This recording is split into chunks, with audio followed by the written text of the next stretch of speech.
Just how safe is it to drink a simple glass of water? The Sydney Water Board is bowing to pressure to stop using soluble aluminium or alum to treat water.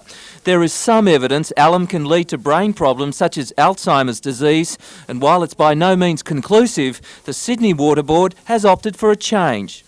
In effect, they're taking an educated guess that this is the way that they want to go over the next 5 to 10 years. The Hunter Water Corporation says it is governed by strict health guidelines which are updated every 3 years. Alum is used at all of Hunter Water's treatment plants, and as long as the authorities are saying it's safe to use, Hunter Water will keep using it.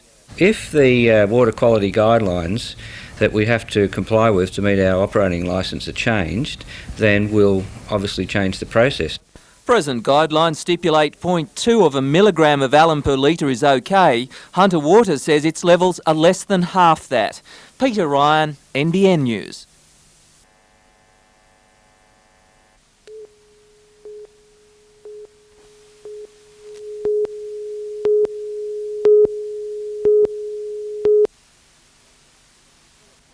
Philip Francis Hawthorne had a tremendous love of sport. He was a great fighter, and in an interview 2 years ago he recalled his doctor's advice on hearing he had cancer. She said, "Okay, you've been through some tests before, this is just another one. It's no good crying over spilt milk and saying, why me? You've just got to accept it and get on with life and win the battle." And that's exactly what I've done ever since. Hawthorne started his rugby union career playing for Newcastle club Wanderers, then Randwick and then Australia, creating a famous scrum-based combination with Ken Catchpole. He played 21 tests for the Wallabies. Then in a controversial move, Hawthorne switched to league, playing for St George, then becoming a Kangaroo, a dual international. He later finished his playing career on the North Coast. I went up to Coffs Harbour as captain coach and spent 18 beautiful years in paradise. While Phil's illness was a personal tragedy, he was forever supporting the games he loved. Just 2 months ago, he was a special guest at the launch of the Newcastle Rugby Club. Phil is survived by his partner Sue and by 4 children, Mark, Melissa, Adam and Scott. In times of adversity, the support is absolutely vital. And they have been a marvellous support. Hawthorne was admitted to Newcastle's Mater Hospital 2 weeks ago. He died late last night. He was just 51 years old. While it is not yet confirmed, his funeral is expected to be in Newcastle on Wednesday.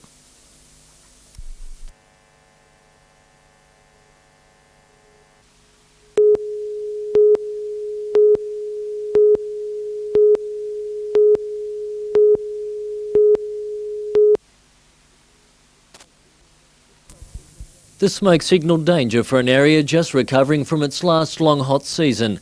74 km/h winds fanned the blaze, the flames devouring the dry grass and bush that's built up over winter. Local brigades once again responded to the battle call, braving thick smoke to protect people and property. The fire spread quickly over more than 3 hectares, the flames stopping just short of this milk depot. Next thing you know, it's on top of us. The fire brigade came and they told us just to move on. So we got out and waited for it to pass. But with the wind behind it, boy, unbelievable. The heat scorched nearby cars and blistered trucks. Traffic slowed to a crawl as smoke overcame the Morisset roundabout. The fire was contained after more than a 2-hour struggle. It may be a busy few days for fire crews, with outbreaks already reported throughout the Lake Macquarie area and with strong winds expected again tomorrow. The New South Wales Bushfire Service has the region's firefighters on full alert in preparation for more of the same. And as summer approaches, the haunting images of the last bushfire season have started to return. Richard O'Leary, NBN News.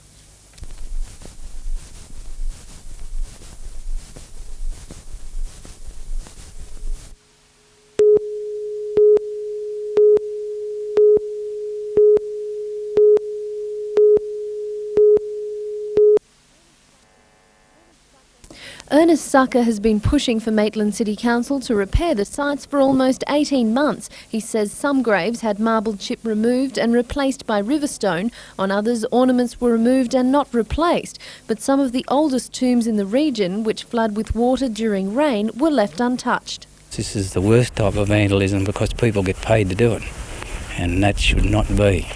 Council says the cemetery has been vastly improved. It says further restoration will go ahead once more funding is allocated.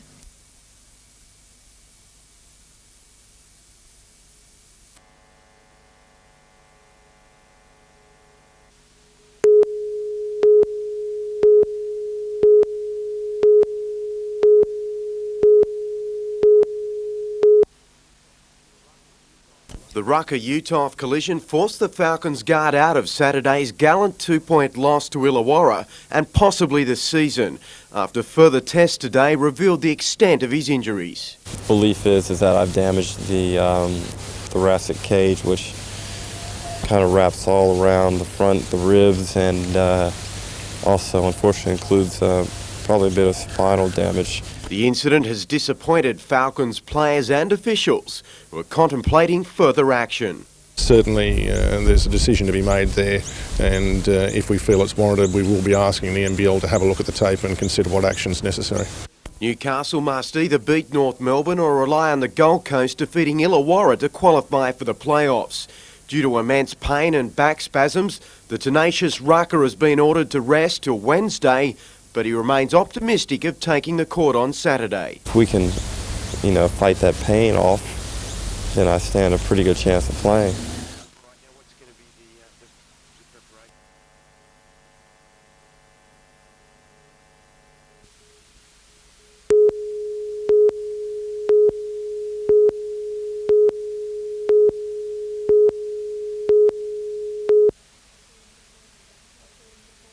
According to Paul Mazzato from the Municipal Employees Union, Greater Taree City Council is more reluctant than others to give staff adequate benefits.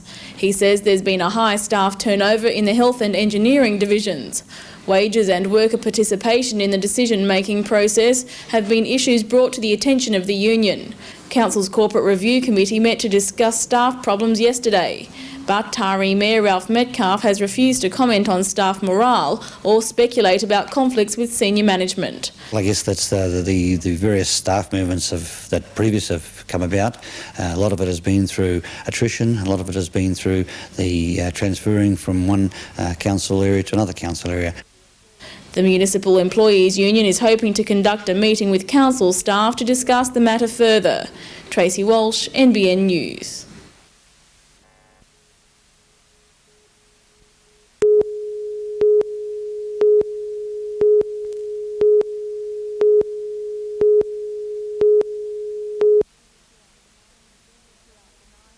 Throughout the night, an area of around 1,400 hectares was burned. Bushfire Brigade volunteers battled the blaze, which threatened to spread to the township of Lansdowne. After hours of working to protect properties, local brigade units were unable to cope with the dozen outbreaks in the region. The State Tactical Response Group sent 8 tankers to assist at Brimb and Malinga. The 5-man crews will be backed up by several others yet to arrive from Bathurst. Today, backburning was carried out at Carey's Mountain, northwest of Taree.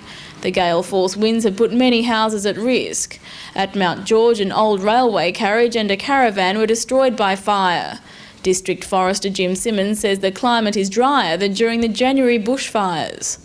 The heavy fuels are lighting up easier, and that gives us concern in that even though we might quell running fire, it's going to take a lot more effort to do the mopping up to ensure that those fires, when they are put out, stay out. Tracy Walsh, NBN News.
Andrew Miedeke started out his road racing year well with a win in this year's Targa Tasmania, driving a Porsche. Now he's got the job as number 1 driver in the Moffat Ford at Bathurst. Well, this year I'm driving the Synovus Falcon for Alan Moffat, and last year that car, I've got to say, was a bit of a disappointment to me and probably to all the Alan Moffat and Andrew Miedeke fans out there, but this year it's very, very good. I tested it yesterday at Calder, and straight away we were down to the lap record pace. It's a 5-litre Falcon with an engine prepared by Dick Johnson. A Ford chassis engineer has been flown out from the States to fine-tune the car. This will be Miedeke's 9th run at Bathurst, and he's been busy preparing himself mentally and physically for the demands of the race. The team sets up camp at the track on Monday and will spend the rest of the week fine-tuning before official practice next week. I've not won it yet, I've led it, and I've been in the top 10 many times, but I haven't won it, and I think that we might just be a surprise packet. I must say that before this, as this race was coming up, I wasn't overly excited, but after I drove the car yesterday, I'm thrilled to bits with it, and thrilled with the people that Alan's put together in this team, and I think we could well be the dark horse.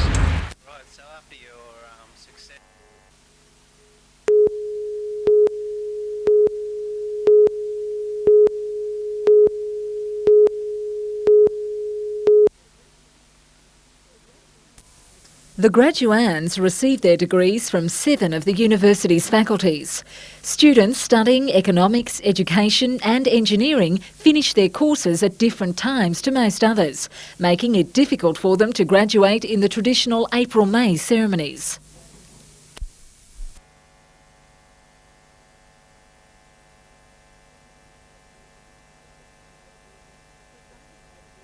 Presiding over the event was the uni's newly appointed Chancellor, Rick Charlton. He presented 2 awards for excellence in teaching. Philip Williams was recognised for his work in behavioural science in medicine, Dr Ron Banerjee for architecture. The day also rang with the sounds of the university's fanfare. Composed by Professor Robert Constable, the music will become a familiar tune at all future ceremonies.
Around 100 well-wishers gathered at Marathon to farewell the Knights this afternoon, who will spend a relaxing night in North Sydney before going through last-minute preparations tomorrow morning.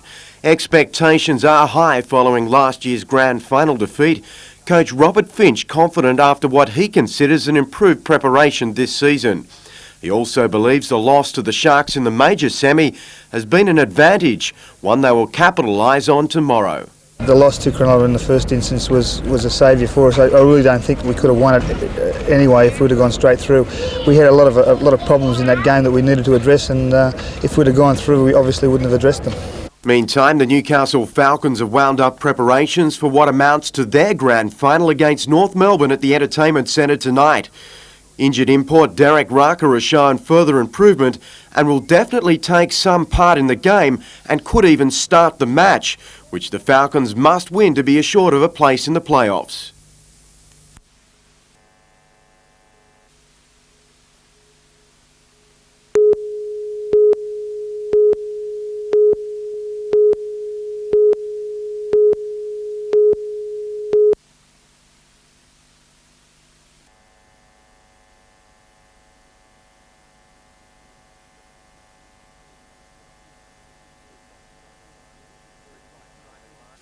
Ridden by Simon Marshall, it was Durbridge's 19th win from 61 starts, outlasting 3-year-old Brave Warrior March Hare and Viandacross. The Moonee Valley, where the feature was the Group 2 Bill Stutt Stakes for 3-year-olds over 1,600 metres.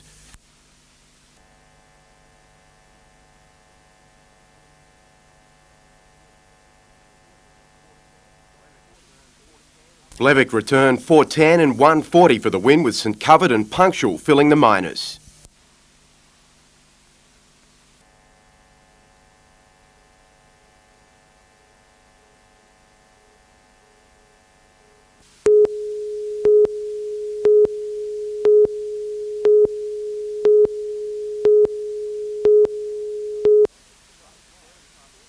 Running a dairy farm is not just a way of life, it's also a business. We're obliged to keep up with technology because the technology is there to make it more efficient. At Tocal near Maitland, a 2-day dairy expo is underway. Farmers learning to keep an eye on the bottom line. I don't think a farmer can afford to waste money. He can't afford to have an animal that's non-productive or underproductive when he could be utilising his resources better elsewhere. Not just with computers, but milking machines, feeding systems, every aspect of running the property. A walk down the Milky Way or Guernsey Street, a trip into the future. Dairy farmers' numbers in New South Wales have dropped from 2,800 10 years ago to just 1,800 this year. But the litres of milk produced has actually increased, a sign the modern farmer is taking the right advice. Peter Ryan, NBN News.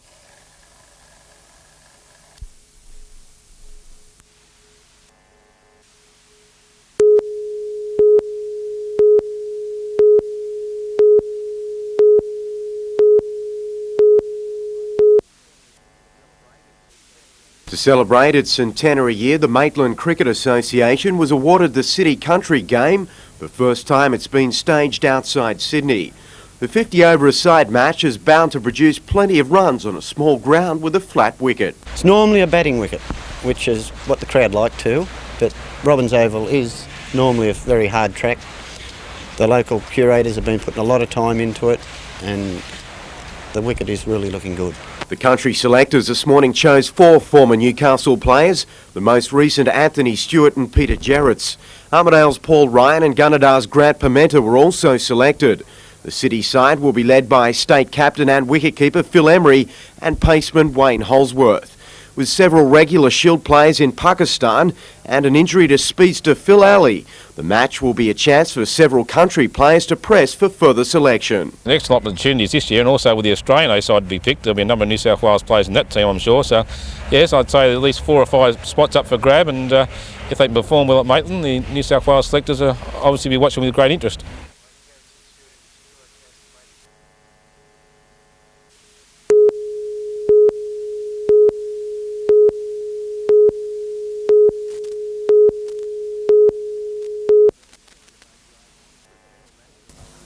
Group General Manager of ADI Minehunters Merv Church was preaching to the converted today, with small business to benefit from the massive injection of capital by the company. The contract to build 6 vessels by the year 2002 is expected to revitalise Newcastle's shipbuilding industry and kickstart the local economy. Construction has already started on ADI's plant at Throsby Basin, and the company has employed 70 staff, half of them from Newcastle. By the end of next year, 350 people will have jobs, 80% of them locals. We're hoping to be able to get some people that are unemployed at present and bring them from the unemployed state to skilled labour. ADI will also work with Newcastle TAFE to devise courses suited to the Minehunter contract. The company also intends to spend $2 million on research into ways it can expand its operations in Newcastle. ADI believes the Minehunter technology can easily be transferred to other aspects of industry, with interest already shown by foreign companies. We do have some other interested parties, not only in the Minehunter but the highly complex systems that are on board. They could well be interested in converting the systems that they have to our more modern systems. Richard O'Leary, NBN News.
Since Australia's dietary guidelines were introduced more than a decade ago, the results have been encouraging. Eating less salt, sugar and fats and more fruit and vegetables has created healthy bodies and helped reduce the risk of coronary heart disease.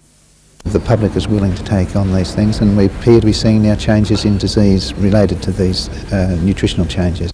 Nearly 200 nutritionists are discussing the latest health findings during a 3-day national conference at the Workers' Club.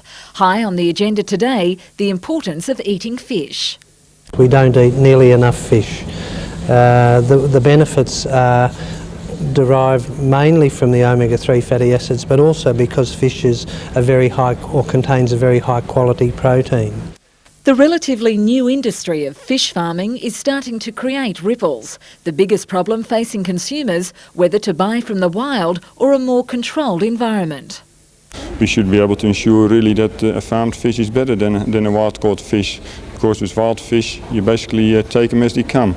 With farmed fish, we can predetermine the end product.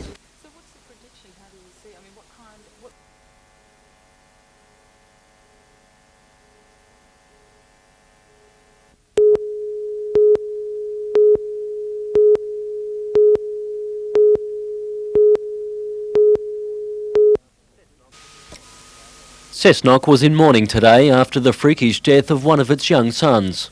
It's a tragic accident, and of course everybody, we hear about things like this happening, but of course everybody always thinks it's going to happen to somebody else. The boy was riding with a 12-year-old mate when tragedy struck just before 5 o'clock yesterday. At the intersection of Cooper and Vincent, he tried to make a sharp left-hand turn. The front wheel jackknifed, throwing the youngster into the path of a car towing a caravan. Mainly head injuries. There were other injuries, of course, but the most predominant were the head injuries. The boy was rushed to Cessnock Hospital in a critical condition, but died less than an hour after the accident. Police say the boy wasn't wearing a safety helmet at the time of the accident, a decision that quite possibly could have been the difference between life and death. And I would only just hope that everyone will wear a helmet on a push bike. It's such a simple thing to do. The family has requested for the boy's name to be withheld. Richard O'Leary, NBN News.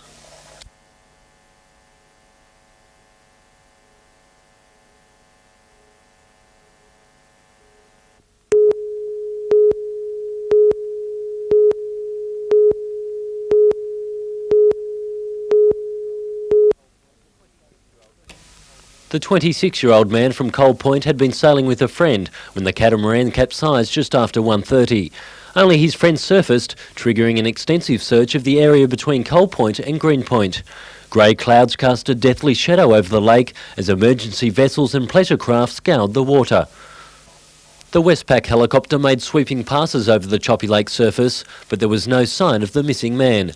As minutes turned into hours, the search intensified, but hope started to fade. By late this afternoon, the man was believed drowned. The Maritime Services Board divers sent out to look for a body. On shore, friends of the missing man could only pack up the catamaran. The divers will continue their search tomorrow. Richard O'Leary, NBN News.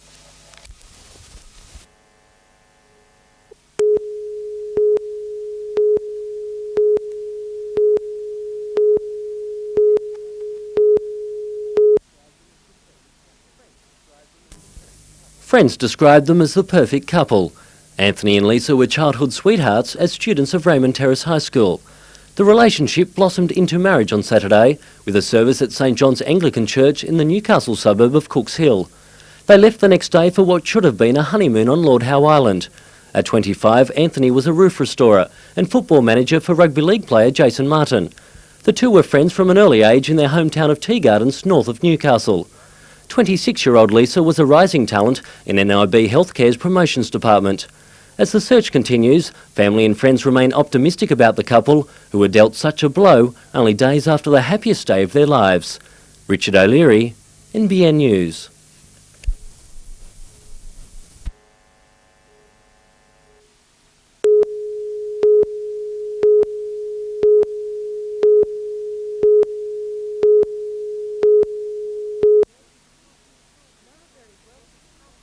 Now very wealthy cartoon characters following the recent box office success, Fred Flintstone and Friends made a guest appearance today, an instant hit with hundreds of children.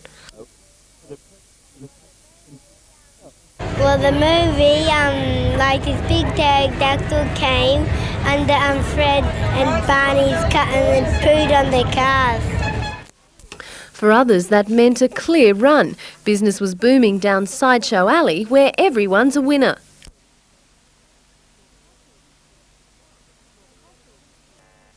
More cultural pursuits for some, a hands-on appreciation of art, but there was only one answer to the heat, and takings behind the counter went... Very well, very hot day. Everyone's dying of thirst.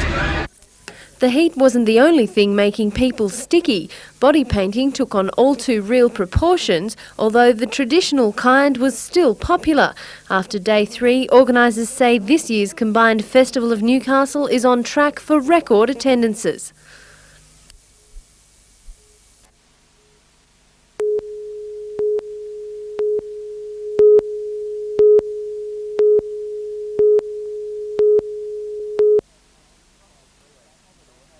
Russell's V8 Commodore had an undignified trip back from Bathurst today in the back of a truck. The car in a sorry state after hitting the wall at 180 kilometres per hour. Car 62, real problems for Wayne Russell. The car had new brake pads and Russell was unaware he had to pump the brakes. And while the Commodore missed out on a place, Russell and co-driver Bernie Gillen were competitive for the first 70 laps. While no one was injured in the crash, the team's pride was damaged. You live and learn. What about when you look at the car? Is that disappointing for you? Shattering. Yeah. Sorry. The car will be stripped to see if it can be repaired. Wayne Russell determined he'll be back on the mountain next year. Peter Ryan, NBN News.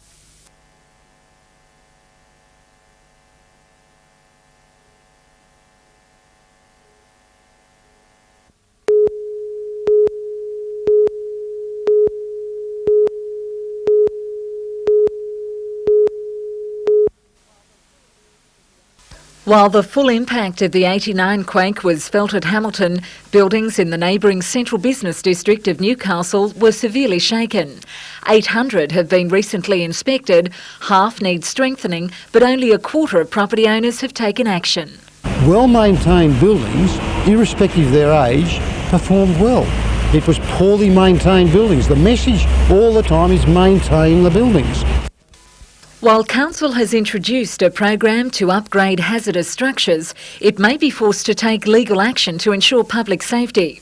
A number of lifeline buildings, including hospitals and fire stations, have been described as at risk. Both the federal and state governments will be called on for assistance to get them fully repaired. A detailed earthquake preparation and hazard report is being prepared. Council plans to make the information available to other towns and cities located in potential tremor zones across the country. And it's not a matter of scaremongering, it's a matter of saying this will happen again and we'd better be prepared for it. Melinda Smith, NBN News.